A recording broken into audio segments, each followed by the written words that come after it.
Alors, Monsieur le Président, mes chers collègues, si nul ne peut contester l'utilité du dialogue social et la nécessité de soutenir les initiatives d'intérêt général, cette délibération est inquiétante en plusieurs points. Tout d'abord, il convient de relever l'incohérence suivante.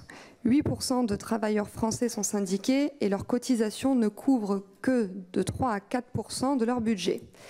Est-il normal que depuis le 1er janvier 2015, grâce à un arrangement avec votre gouvernement, une contribution obligatoire de 0,016% du salaire brut soit prélevée directement sur la fiche de paye de chaque travailleur pour être reversée aux syndicats?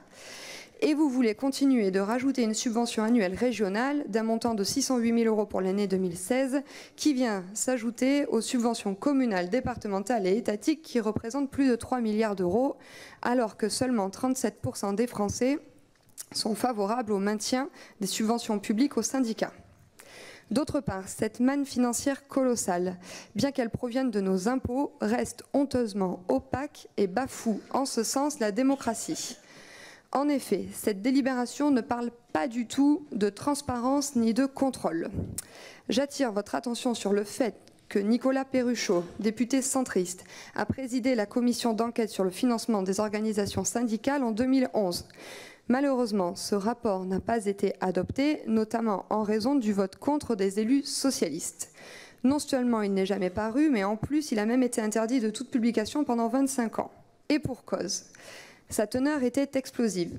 Elle dénonçait l'opacité des financements et leur complexité et mettait à jour un système occulte de détournement d'argent public ou privé au bénéfice des syndicats, citons entre autres les décharges horaires ou les détachements des délégués syndicaux à plein temps qui échappent pour l'heure à tout contrôle ou presque et qui ne cessent de défrayer la chronique.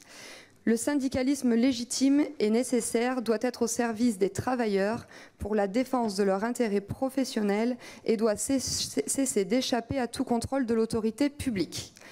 Compte tenu de la volonté socialiste du refus de transparence, le rapport d'argent entre syndicats et politiques traduit une collusion politique évidente, loin des oppositions de façade orchestrées pour le sketch médiatique.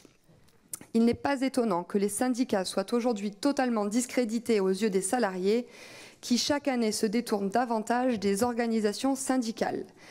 Les Français ne veulent plus que leurs impôts et taxes financent des syndicats antidémocratiques qui immobilisent le pays et qui sont contre toute réforme. Le Front National, au nom du peuple, de l'intérêt général, de la lutte contre les corruption et les gabegies, déplore cette désaffection bien légitime qui nuit au dialogue social, demande que les comptes des syndicats soient désormais contrôlés sur le modèle des partis politiques et appelle au développement d'une véritable liberté syndicale non politisée au service de tous les travailleurs. Je vous remercie. Merci.